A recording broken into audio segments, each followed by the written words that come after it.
Olá pessoal, sou o professor Arthur Arcanjo e hoje nós temos um encontro destinado à ecologia. Vamos trabalhar um pouquinho das relações tróficas. Trófico é relativo a alimento, então essas relações tróficas são relações alimentares. É a cadeia alimentar, é uma teia alimentar, é a questão do fluxo de energia nos ecossistemas. Nós vamos trabalhar tudo isso hoje e a gente começa por uma definição simples, que é a definição de cadeia alimentar. Uma cadeia alimentar, de maneira objetiva, de maneira precisa, ela é definida como sendo uma sequência linear de seres vivos em que um vai se alimentar do outro, como nós temos aqui. Aqui é a cadeia alimentar em que o capim serve de alimento para o inseto, esse inseto serve de alimento para o sapo vai servir de alimento para a serpente e essa serpente serve de alimento para o gavião. Isso é uma cadeia alimentar. E existem alguns detalhes nessa cadeia alimentar, simples, objetivos, algumas dicas que vão nos auxiliar na hora da resolução de questões, da identificação de cadeias alimentares. Algumas dicas podem parecer bobas,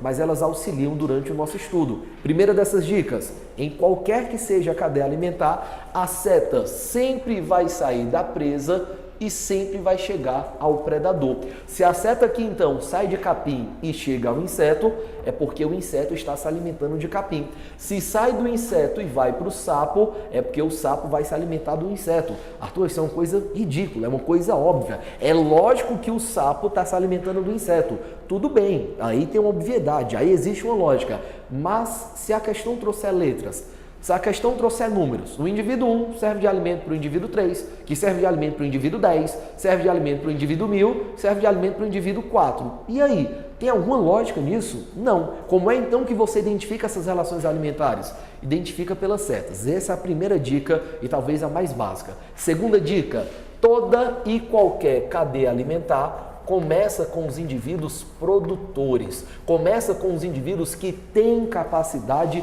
de produzir, de fabricar o próprio alimento. São eles que convertem a energia luminosa em energia química, disponibilizando essa energia para a cadeia alimentar. E a terceira dica é, se toda a cadeia começa com os produtores, toda e qualquer cadeia alimentar termina com os organismos decompositores. Obrigatoriamente tem fim com esses indivíduos decompositores, fungos e bactérias presentes no solo e na água que vão transformar a matéria orgânica em uma matéria inorgânica. Então, nós podemos encontrar de cada uma dessas etapas uma seta saindo em direção aos decompositores. Arthur, mas como assim uma seta saindo? Não faz sentido isso aí. É lógico que faz. O sapo, todos os sapos daquele ambiente, eles necessariamente vão servir de alimento para a serpente? Não. É possível que um sapo desse, ele morra de uma doença? É. Se ele morrer da doença, ele vai servir de alimento direto aos decompositores. É possível que uma cobra ela seja morta, atropelada em estrada?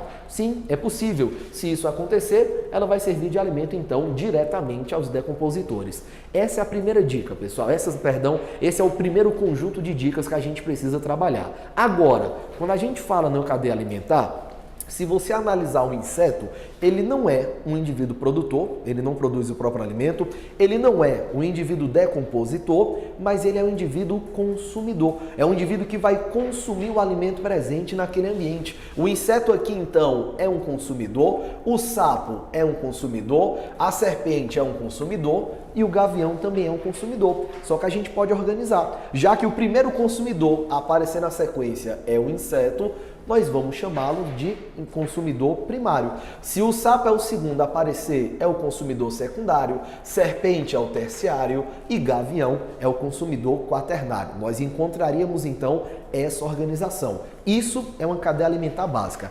Algumas questões, se elas quiserem complicar um pouquinho a vida de vocês, elas podem falar em um princípio que é o princípio do nível trófico. Existem várias discussões, várias definições sobre o nível trófico e a gente vai simplificar. Para a gente, o nível trófico é o nível alimentar. É cada etapa da cadeia alimentar. Toda etapa dessa cadeia alimentar, com exceção dos decompositores, vai representar o nível trófico. E aí pensa, se a cadeia alimentar, se ela sempre começa com os produtores, a primeira etapa, o primeiro nível de qualquer cadeia alimentar vai ser o nível trófico dos produtores. Obrigatoriamente é o nível trófico desses indivíduos. Então, se a gente seguir aqui a ordem, o consumidor primário é o segundo nível trófico, consumidor secundário é o terceiro nível trófico, aqui a gente teria o quarto e aqui a gente teria o quinto nível trófico. Pois bem, se vocês observarem, um dos maiores erros dos alunos é ler a questão, tem uma cadeia alimentar que não está esquematizada na questão, está só no texto,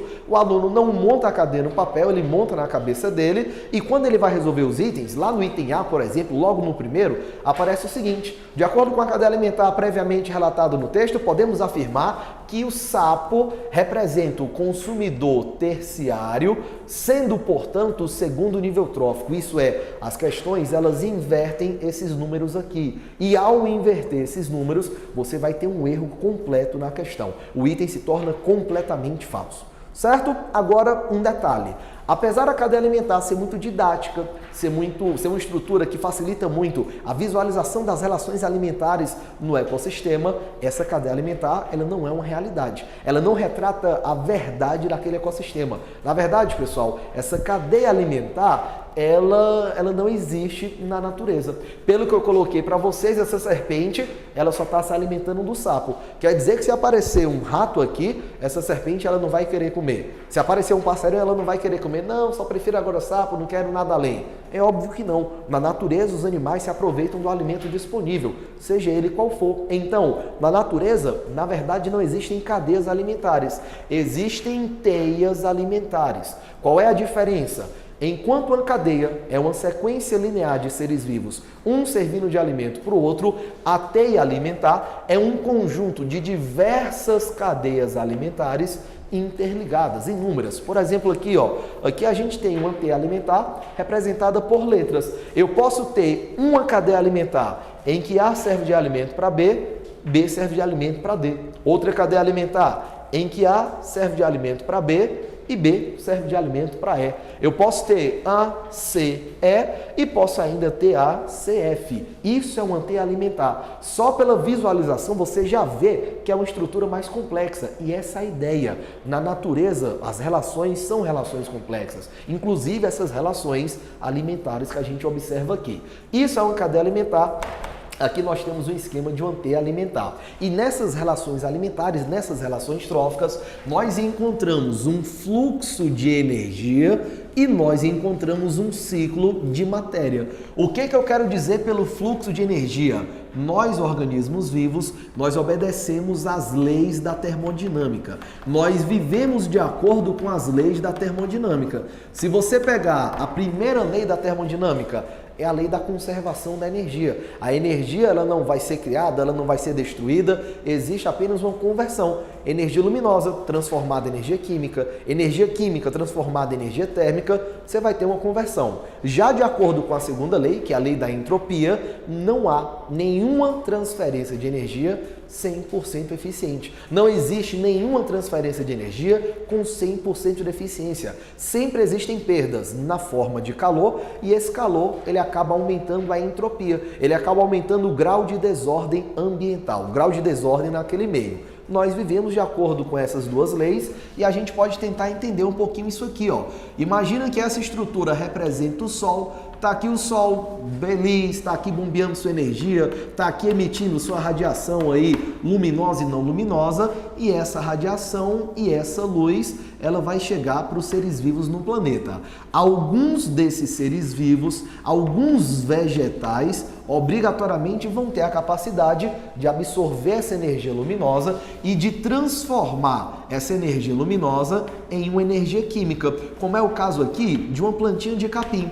Imagina aqui que essa plantinha de capim, ela absorveu energia luminosa e imagina que em um dia essa plantinha de capim conseguiu converter 60.000 calorias de energia luminosa em energia química. Aí eu pergunto, essas 60.000 calorias obrigatoriamente ficarão disponíveis para o capim? Não necessariamente, não diretamente. Mas uma pergunta ainda mais importante, esse capim, ao servir de alimento aqui para um inseto, essas 60.000 calorias que foram transformadas, elas estarão disponíveis para o inseto?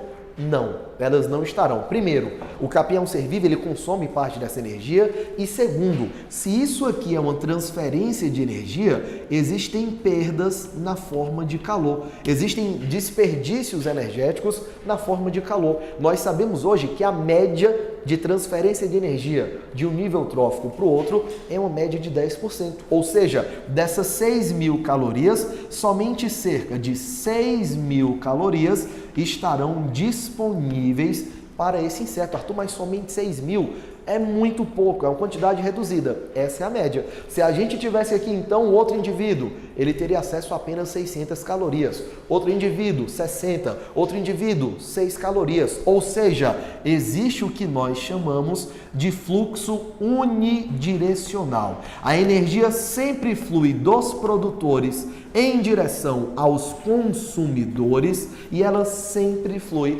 levando a uma redução. Sempre. A energia ela vai decaindo e isso é uma regra, isso é uma lei, pessoal. A energia vai decair ao longo da cadeia alimentar. Sempre vai acontecer. Enquanto a energia representa um fluxo, a matéria se comporta de maneira cíclica. E nesse ciclo da matéria, os dois principais organismos são os produtores e os decompositores. O que o indivíduo produtor vai fazer? Ele vai se aproveitar de matéria inorgânica, sais minerais, água basicamente, e vai convertê-la em matéria orgânica. Carboidrato, proteína, vitamina, lipídio, essa matéria orgânica, essas biomoléculas, são os principais componentes dos seres vivos, vão passar na cadeia alimentar e quando essa matéria orgânica chegar nos decompositores, eles vão consumi-la e eles vão acabar convertendo essa matéria orgânica em uma matéria inorgânica, reiniciando então esse ciclo, permitindo que essa matéria inorgânica fique agora disponível para os produtores mais uma vez. É por isso que esses decompositores, eles são relacionados com o processo de reciclagem da matéria. Inclusive, algumas questões perguntam, olha, qual é a importância dos decompositores? Em relação ao ciclo da matéria, é uma importância muito maior do que a nossa própria espécie. Se a gente pegar a vida no planeta, ela depende da espécie humana? Não, se a gente desaparecer, a vida vai continuar, você vai ter outras espécies dominantes, isso não vai ter problema. Agora, se não houvesse decompositores, a matéria inorgânica não seria renovada. Então, depois de algum tempo, depois de alguns milhões de anos provavelmente, essa matéria inorgânica, ela teria sido completamente consumida. E se ela acabasse, como é que o produtor iria produzir o próprio alimento?